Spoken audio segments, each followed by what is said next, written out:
Soy Fernando Díaz Villanueva, hoy es 31 de mayo de 2021 y esto es La Contracrónica.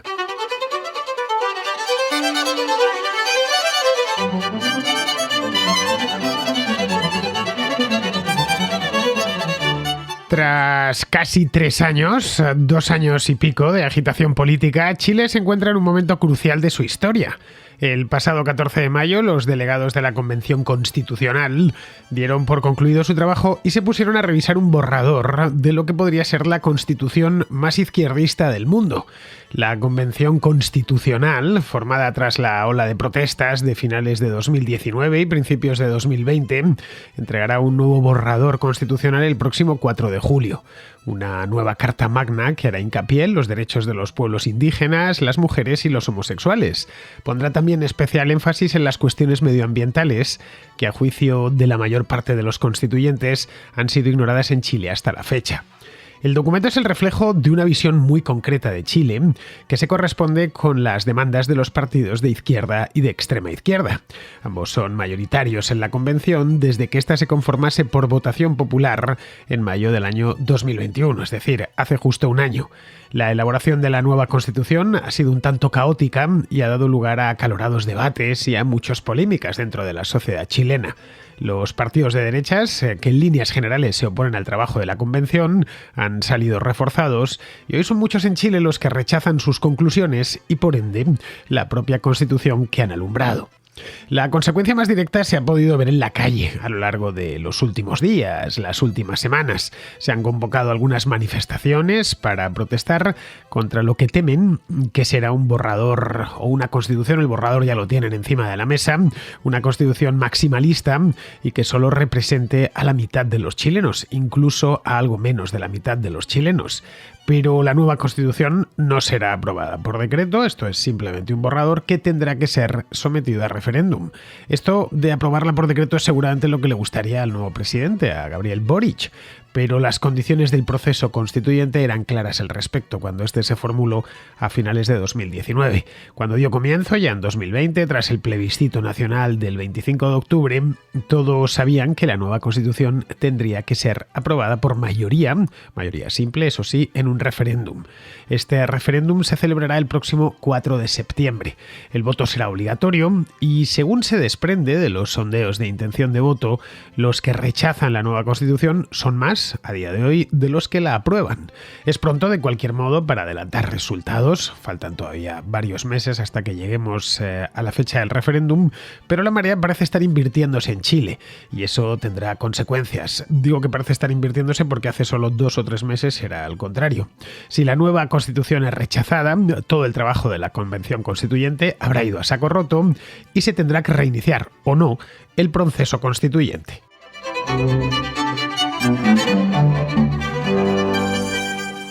Como supongo que ya sabréis los que estéis medianamente informados de la actualidad chilena, aquel país lleva 2 años y medio sometido a mucha tensión política, algo más de 2 años y medio. Esta tensión dio comienzo en octubre de 2019 con una ola de protestas masivas que tuvieron su epicentro en Santiago, en la capital, pero que luego se extendieron por todo el país, por las principales ciudades.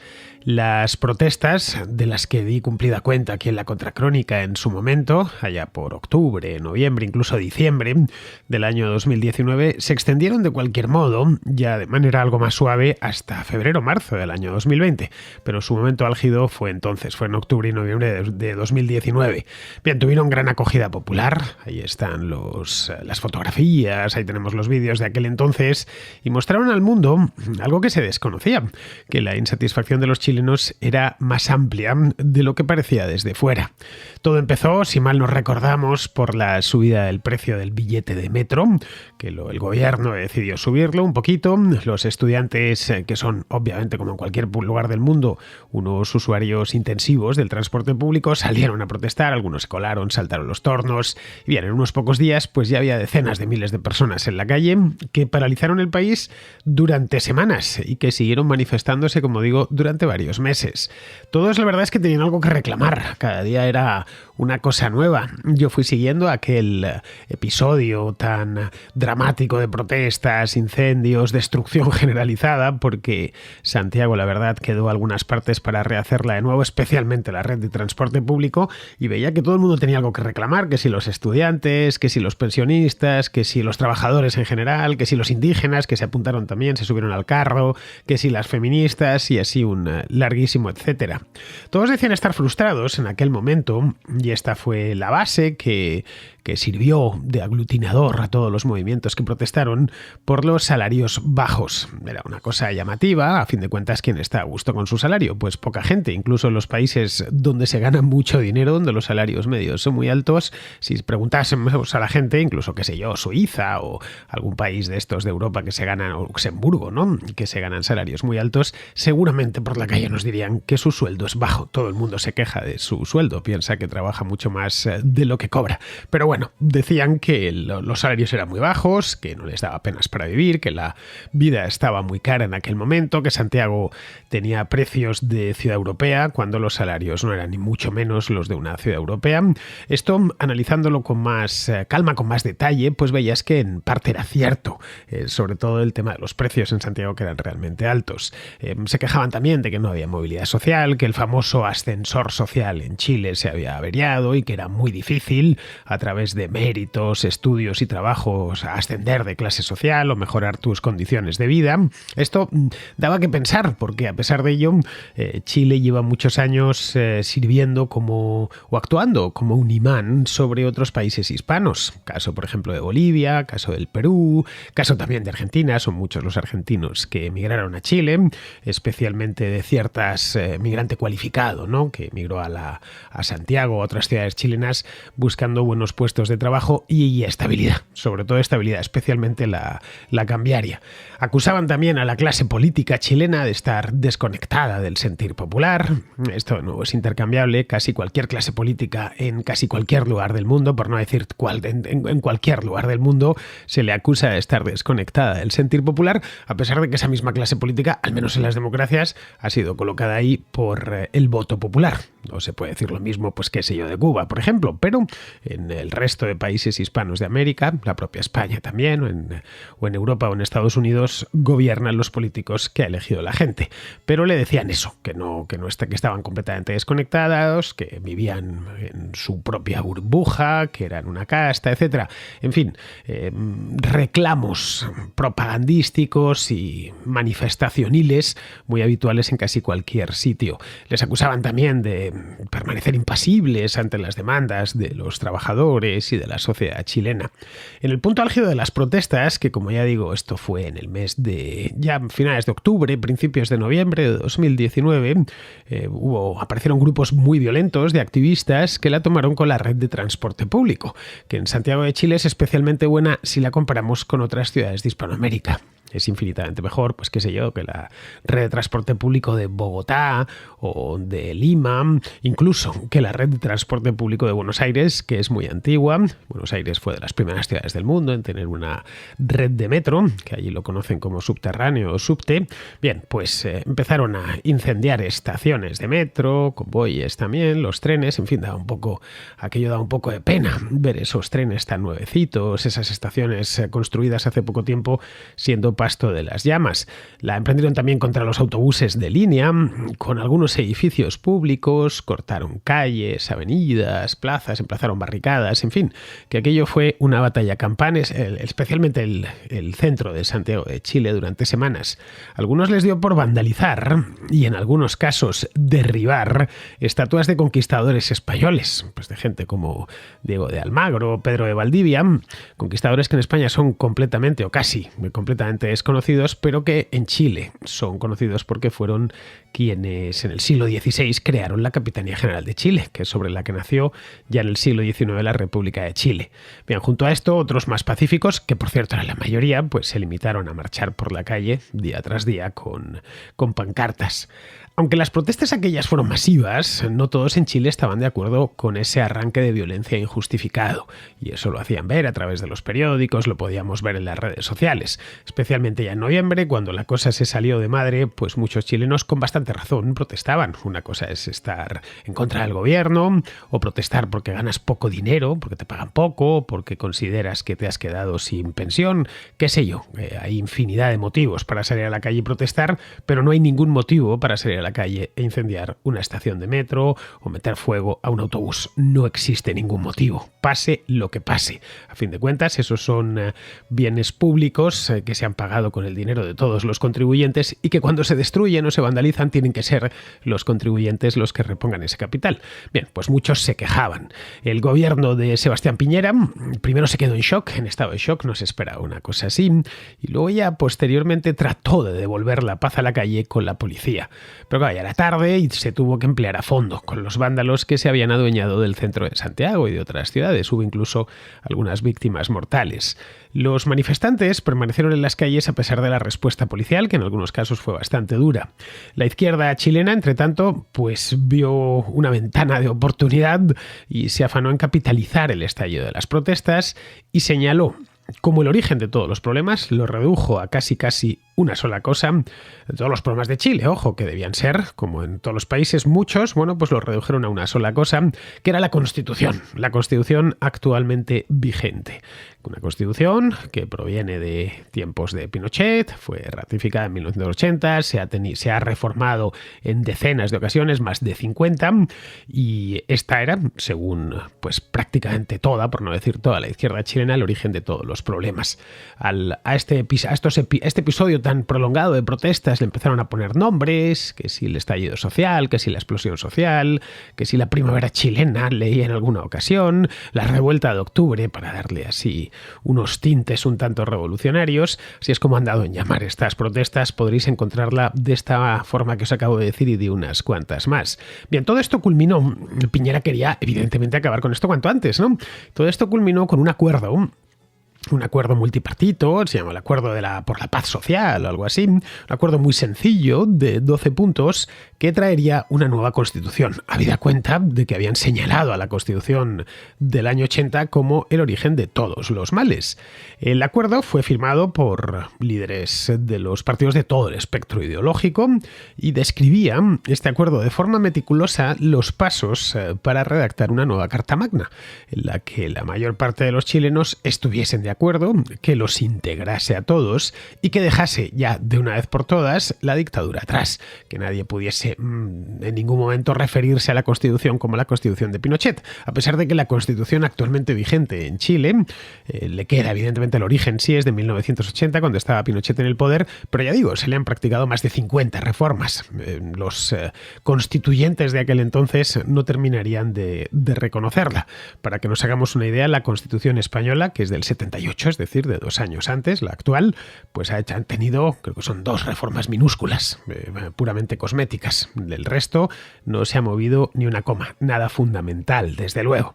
Bien, pues el proceso constituyente dio comienzo poco después de este acuerdo, el 24 de diciembre de 2019, el mismo día de Nochebuena, y 3 días más tarde, el 27, se convocó el primer plebiscito para que se celebrase el día 26 de abril del año 2020.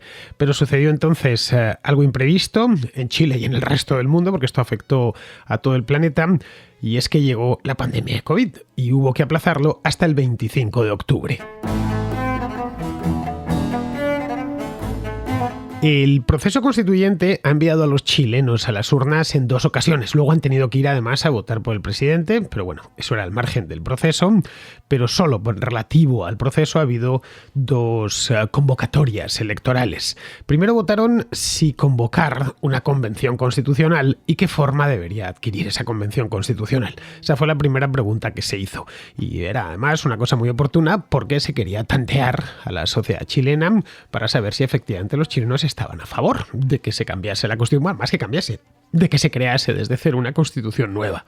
Bien, se hizo aquel referéndum que tendría que haberse celebrado, como os decía antes, el 26 de abril del año 2020, pero que a causa de la pandemia, los confinamientos, etcétera, pues se la llevaron hasta el mes de octubre, el día 25, que coincidía día arriba, día abajo, con el estallido de las protestas un año antes. Esto no vino mal del todo porque significaba que había pasado ya un año, los ánimos se habían enfriado y demás. Bien, pues en este plebiscito, el 78% de los chilenos, de los que fueron a votar por lo menos, votó por una nueva constitución, redactada en su totalidad por delegados ciudadanos. Rechazaron la idea de que fuesen los propios diputados ya electos los que redactasen la nueva constitución. Fue una mayoría bastante amplia, solo 5 de los 346 distritos electorales del país votaron en contra. Es decir, que parecía, esta primera prueba que hicieron, parecía que sí, que los chilenos, por lo menos los que estaban dispuestos a ir a votar, estaban de acuerdo con esto de una nueva constitución y estaban también de acuerdo con que fuese una asamblea ciudadana o algo parecido a una asamblea ciudadana quienes la hiciesen. Esta fue la primera. La segunda vez que pasaron por las urnas fue en mayo de 2021, hace justo poco más de un año, entre el 15 y el 16 de mayo. Bien, ahí eligieron a los delegados ciudadanos, que no eran políticos profesionales, la mayor parte de ellos. Esto casi en una situación un tanto peculiar, que ya comenté aquí en la contra, y es que había dos poderes legítimamente constituidos en Chile, y todavía los sigue habiendo, porque esta asamblea constituyente, esta convención constituyente no se ha disuelto y no lo hará hasta que no se apruebe la nueva constitución, o se rechace, vamos.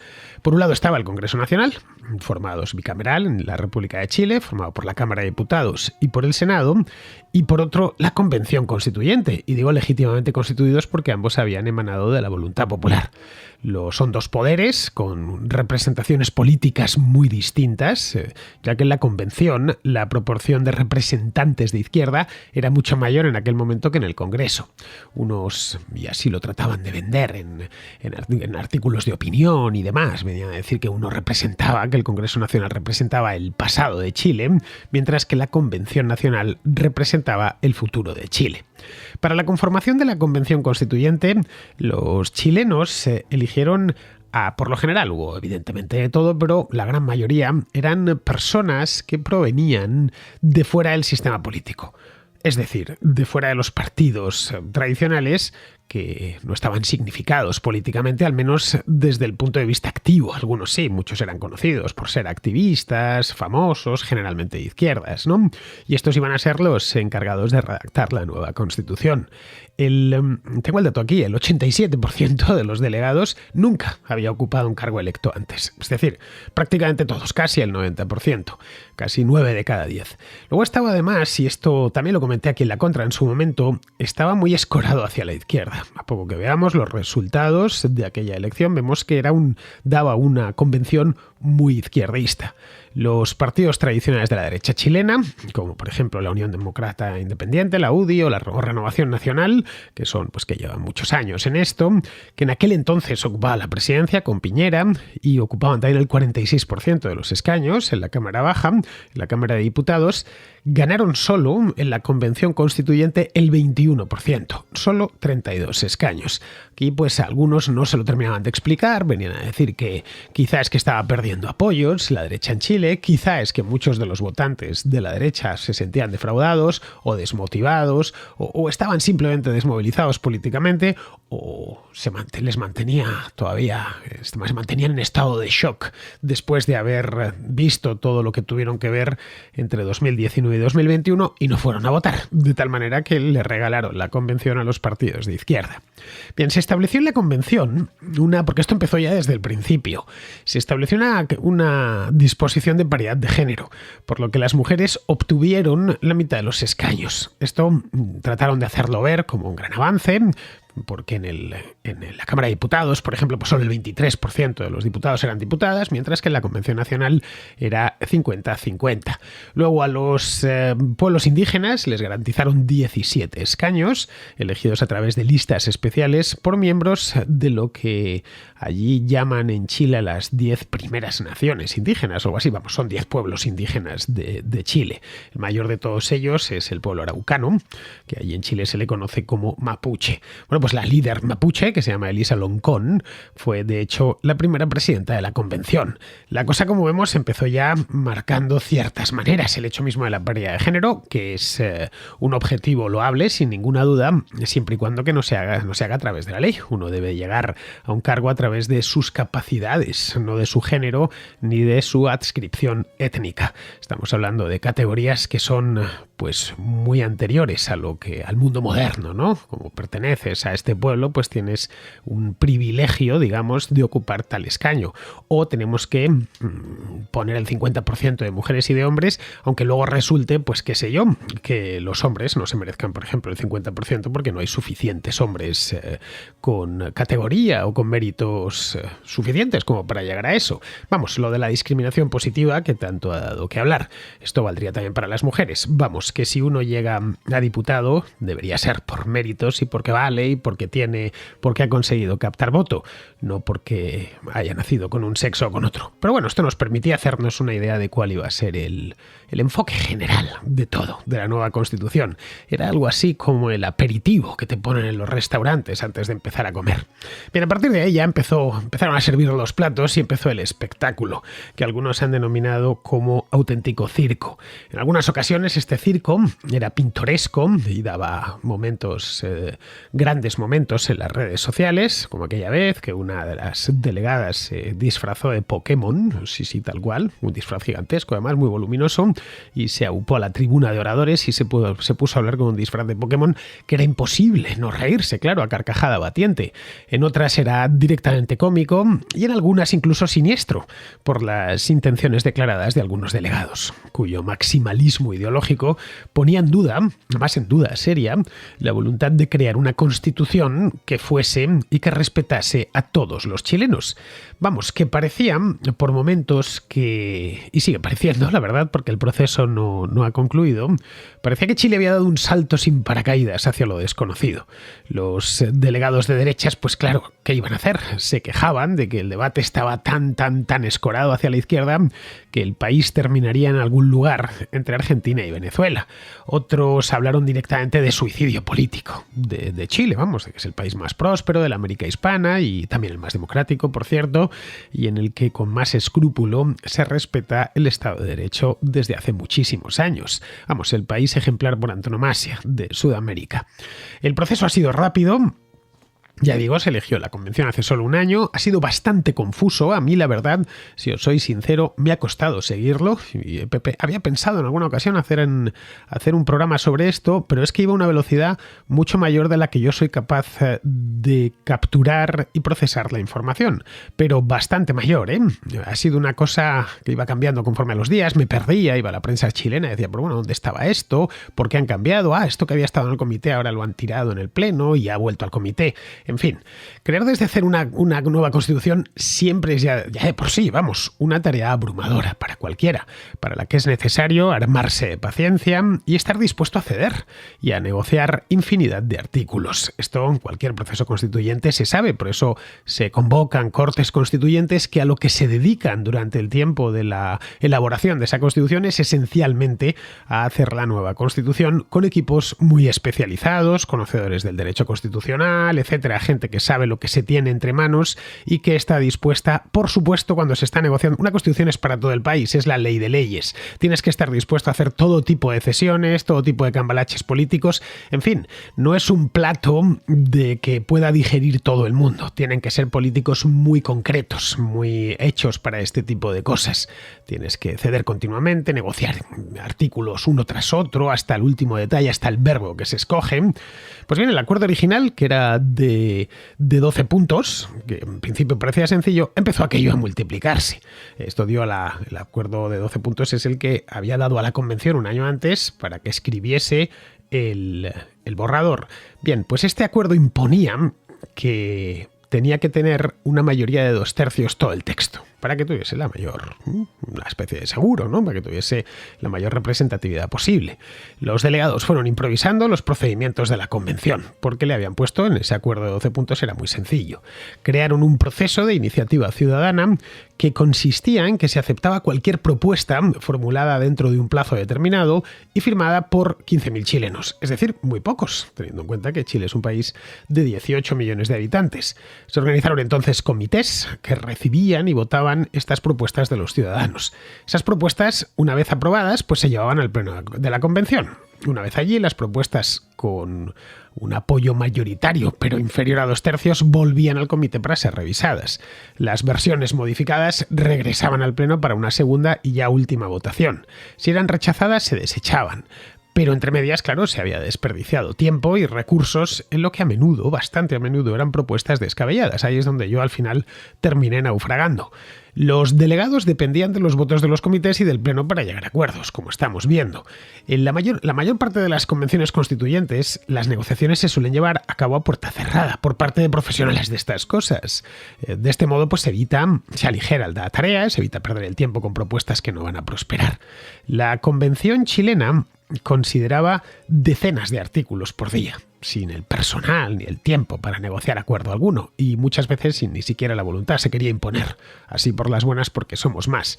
Una sola sesión plenaria podía durar 10 u 11 horas, con los delegados votando ya agotados, sobre todo a la vez, desde la estructura del nuevo Congreso hasta el reconocimiento especial de los artesanos, qué sé yo, ha sido una auténtica locura. La convención denominó a aquello democracia en tiempo real, y esto es tal cual. Decían que era algo participativo y transparente, que era un experimento único de democracia de base.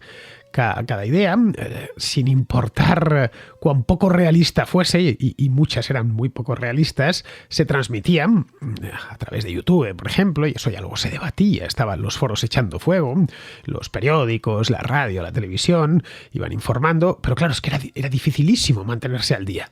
Era dificilísimo separar el trigo de la paja. No se sabía qué se estaba debatiendo en ese momento, si se trataba de una idea a medio cocinar en un comité perdido o propuestas sólidas con el apoyo en el pleno. Aún así, los delegados han conseguido redactar un borrador de la Carta Magna que, según la mayor parte de los delegados, traerá un Chile más justo, más inclusivo y más sostenible. El borrador establece, por ejemplo, que la naturaleza, sí, tal cual, la naturaleza tiene derechos y que quien daña el medio ambiente debe reparar el daño. Evidentemente, esto sucede en otros países. En España, por ejemplo, si una empresa hace un vertido ilegal a un río, tiene que reparar ese daño y pagar una cuantiosa multa. Pero no porque el río tenga derechos, sino porque el río pertenece, en el caso de España, al Estado y es un bien público, y por una cuestión de propiedad, entonces estamos molestando a todos, no porque el río en sí tenga derechos. Los que somos sujetos de derechos somos los seres humanos. Otorga también a los sindicatos el derecho a participar en la toma de decisiones de las empresas y enumera una serie de derechos sociales como las pensiones públicas, la atención médica, la vivienda, el empleo, la alimentación, la conectividad digital incluso, es decir, la conexión a Internet, la educación, el agua potable. En resumen, que han convertido toda necesidad en derecho, sin reparar, por supuesto, en cómo se financiarán esos nuevos derechos. En la parte política define a Chile como un país plurinacional e intercultural integrado por distintas naciones. Los idiomas indígenas adquirirán rango de oficialidad junto al castellano y el Estado les restituirá los territorios robados a sus antepasados. Eso puede convertirse al final en Podrían tardar años en hacer esto, la cantidad de litigios que puede llegar a haber. Imaginemos con lo que se lleva en una expropiación como para estar decidiendo qué se robó y qué no se robó en el pasado. Tendrán, por supuesto, estos indígenas representación política por ley, y no solo los indígenas. El nuevo Congreso reserva unos cuantos escaños para afrodescendientes, a pesar de que en Chile apenas hay afrodescendientes. Aquella no era, en tiempos del virreinato, una economía de plantación y fueron pocos los negros que llegaron a Chile. Poquísimos, obviamente. El nuevo sistema de justicia exigirá juzgar todos los casos desde una perspectiva de género. Todos los cargos electos y designados, desde el Poder Ejecutivo hasta las sociedades anónimas, deberán cumplir el criterio de paridad de género. Los artículos 16 y 17 garantizan, por ejemplo, el derecho a la educación sexual integral y al aborto, que en Chile ya es legal desde el año 2017, pero solo en 3 supuestos, en el de violación, peligro para la vida de la madre o inviabilidad del feto. Bien, pues va a ser completamente en todos los supuestos posibles. Vamos, lo van a convertir en un derecho, como sucede en España. Es un borrador tan maximalista, os lo digo ya, que han empezado a aparecer críticos no solo en la derecha, sino también en el centro, incluso en el centro izquierda. Sospechan que es la antesala de la abolición de la propiedad privada y la nacionalización de sectores clave de la economía. El presidente de la Cámara de Comercio de Chile advirtió que las empresas, pues claro, empezarían a interrumpir sus operaciones si no podían tener la tranquilidad de que sus inversiones estarían seguras. A otros les preocupa que los nuevos derechos sociales sean tan onerosos que el país no pueda permitírselos. Simplemente que no produzca la suficiente riqueza como para financiar vivienda, empleo, alimentación, etcétera, de gratis, evidentemente, para todos. La nueva Constitución parece mucho más preocupada, en resumidas cuentas, por la redistribución de la riqueza que por la generación de la misma, por lo que actuará como una camisa de fuerza que frene el desarrollo. La convención, de cualquier modo, no está del todo terminada. La votación sobre nuevos artículos concluyó el 14 de mayo y un comité de armonización, así lo han llamado, de 40 miembros está ahora revisando los 499 artículos aprobados. El comité, que se encargará de enviar al Pleno un documento ya cerrado y más pulido, puede ordenar y puede aclarar lo que se ha hecho, pero no puede alterar la esencia del documento, que por lo demás constituye una victoria total para la izquierda chilena. La pregunta, por lo tanto, es saber si los votantes aceptarán tanto cambio. Hasta hace un par de meses el borrador iba ganando en las encuestas. En marzo se invirtió la tendencia y hoy aproximadamente un 45% de los chilenos asegura que votará no. En torno al 35% lo aprobarán y el 20% restante no se ha decidido aún. Y se tiene que decir porque el voto es obligatorio.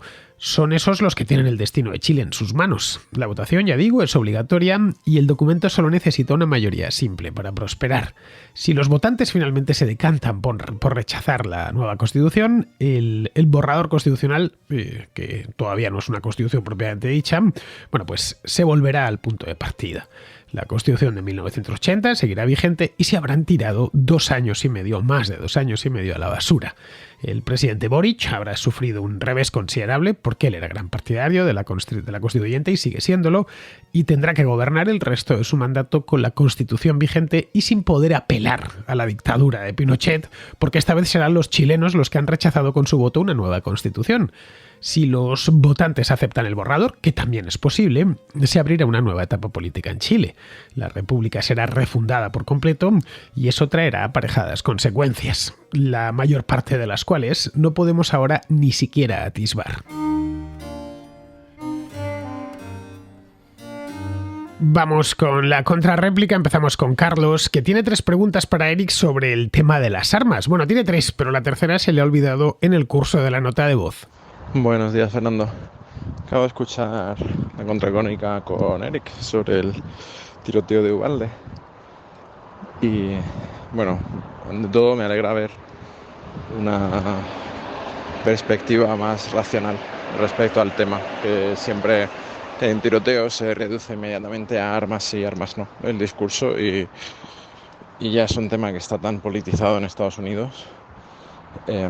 Cuando uno ve las noticias que rápidamente saltan, pues por un lado los demócratas de Twitter diciendo que armas no, armas no, armas no, que los republicanos están completamente comprados por las armas, y por otro los republicanos echándole la culpa a las cosas más insólitas como los videojuegos o cosas del estilo, ¿no? O las películas violentas, que no sé, siguen atascados en ese argumento. Y bueno, tengo unas preguntas que quizás Eric pueda responder, como estadounidense, como tejano. Son 3. Entonces, la primera es que ¿por qué siempre este tema se simplifica tanto? ¿Por qué siempre es armas sí, armas no? Es decir, quitar completamente la segunda enmienda o no quitarla. Es decir, que entiendo que cualquier punto intermedio, los argumentos que ha puesto él durante la contracrónica se siguen aplicando. Pero bueno, es decir, hasta hace poco los fusiles de asalto estaban prohibidos a nivel federal y no sé por qué ni siquiera se plantean esas opciones. No sé por qué se plantea siempre algo tan extremo como directamente quitarla. La segunda pregunta es que ¿qué pasa en Estados Unidos para que haya una tasa de asesinatos tan alta y una tasa de crímenes tan alta comparada con Europa? que sí, que habéis mencionado en la contracrónica, en una sociedad fragmentada y demás. Y pues no sé, a lo mejor en los años 50 no era así, en los años 70 tampoco, y es algo moderno, pero bueno, yo nací en el 89, así que no tengo referencia. No sé si me podéis, o si puede Eric dar su opinión al respecto, ¿no? De por qué hay esa tasa de criminalidad tan alta, que hacen falta armas para defenderse. Es algo que jamás entenderé. Es decir, eso tiene que ser algo completamente cultural, esa tasa de asesinatos, que al final los tiroteos estos van de la mano de la tasa de homicidios. Y bueno, tenía una tercera pregunta, pero se me ha olvidado. Muchísimas gracias. Pues nada, ahí se las dejo a Eric. Por mi parte, lo que te puedo decir es que en esto de los tiroteos en las escuelas se mira el dedo que señala a la luna y no a la luna. Que en un país haya muchas armas no significa que haya tiroteos. Ahí tenemos Suiza, un país fuertemente armado y a un tiempo extraordinariamente pacífico. O los propios Estados Unidos antes de los años 70, que comentaba en el programa de ayer, cuando había muchísimas armas, pero no había tiroteos en las escuelas. Ha sucedido algo desde entonces y no sabemos muy bien el qué. Unos dicen que el problema proviene de la fractura de la sociedad estadounidense, otros que de la desestructuración familiar creciente, otros, como algunos republicanos, que de los videojuegos, pero claro, en Europa los adolescentes pasan parte de su día jugando a los videojuegos y no salen con un machete a la calle, con pistola no pueden, porque no hay, pero con machete sí que pueden proveerse de uno a rebanar pescuezos cuando están frustrados. Respecto a por qué hay una diferencia tan marcada entre la tasa de homicidios intencionados entre Europa y Estados Unidos, la razón quizá haya que ir a buscarla en que se trata de una sociedad mucho más violenta que la nuestra. Algo parecido sucede en México, o en Centroamérica, o en la misma Colombia, lugares donde las diferencias se resuelven de forma violenta. En España, en Italia, en Bélgica, en Alemania, en fin, en Europa, nos limitamos a discutir y como mucho pues nos damos 4 gritos. Y allí no, allí llegan las manos. Y claro, si hay un arma de por medio, se dispara. Aquí, como bien sabes, es difícil ver incluso una pelea a puñetazos. Yo ni me acuerdo de la última que vi. En Estados Unidos y otros países de América se miden mucho a las distancias y se extrema la cortesía en las relaciones sociales, porque como salte la chispa, se produce el incendio. Bien, seguimos con Alex, que pregunta por qué Japón está tan alineado con Estados Unidos y Occidente, a pesar de que hace 80 años fue bombardeado de forma inclemente por el ejército estadounidense. Vamos, que aparte de dejarles las ciudades arrasadas, les tiraron 2 bombas nucleares. Buenos días, Fernando. Mi pregunta va sobre Japón y va sobre su posición a favor de Estados Unidos y de Occidente en la guerra entre Rusia y Ucrania. Y ya que estoy, también preguntarte, porque tengo entendido que su posición a lo largo de todos estos años ha sido de ir a favor de la fuerza norteamericana. Pero claro, los propios Estados Unidos fueron los que bombardearon con bombas atómicas el país nipón. Entonces, nada, quería preguntarte por qué esa posición tan contundente de Japón a favor de Occidente y de Estados Unidos, cuando sus países vecinos son China, es un país asiático. No sé, me da curiosidad de este tema. Gracias, Fernando. Bueno, Alex, ten en cuenta que el Japón prosperó y se convirtió en una gran democracia en las últimas 8 décadas. Y todo eso se debe a que perdieron la guerra y tuvieron que reinventarse. Esa reinvención fue posible gracias a que Japón se convirtió primero en un protectorado de Estados Unidos y luego en un firme aliado. Los japoneses entendieron que ese era el camino hacia la prosperidad y la democracia y lo adoptaron mayoritariamente de forma entusiasta.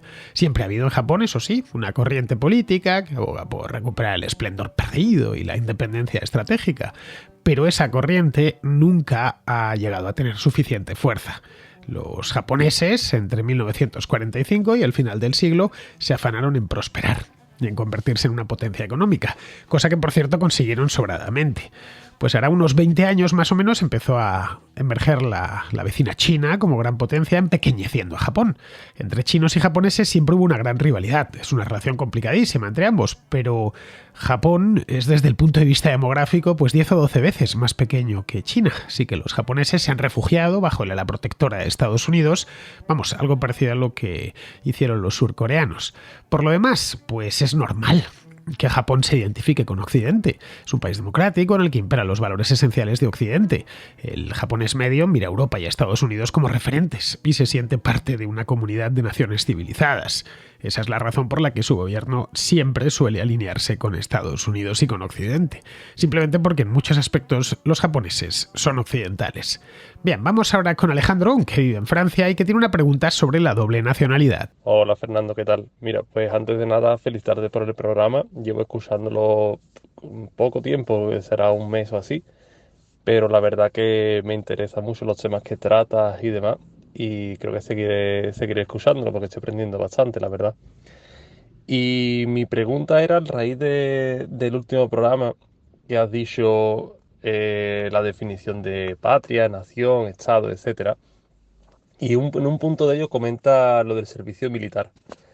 Y me ha creado una duda porque yo soy español, pero vivo en Francia y llevo ya aquí casi 5 años y a los 5 años pues podría solicitar la nacionalidad y estoy pensando en hacerlo. Ahora con esto de la guerra de Ucrania me creó una duda y no sé si tú sabes respondérmela creo porque como has dicho lo del servicio militar y patria y demás, y es que si tuviera la doble nacionalidad, en caso de una guerra, las dos naciones, tanto España como Francia, me podrían llamar para acudir a ella. Es decir, aunque no sean entre ellos, si Francia se mete en guerra, yo al ser nacionalizado francés, tendría la obligación de luchar por el Estado francés. Esa es mi pregunta, porque tengo un poco de duda y a raíz de esto, pues de la guerra, me ha surgido. Y también, dándole una vuelta de tuerca más, si España y Francia entraran en guerra, ¿los dos estados me llamarían para combatir en su fila? ¿Tendría que ser así? O que no lo sé. Bueno, ahí es mi pregunta, no sé si sabrás respondérmela. Y nada, gracias y un saludo. La doble nacionalidad, Alejandro, es la excepción, no la norma. Hasta el año pasado solo se podía compaginar la nacionalidad española con la de los países hispanos de América. Además de esos estaba Filipinas y Guinea Ecuatorial. El primer país, de hecho, con el que se firmó un convenio de doble nacionalidad fue precisamente el país del que he hablado hoy, fue Chile.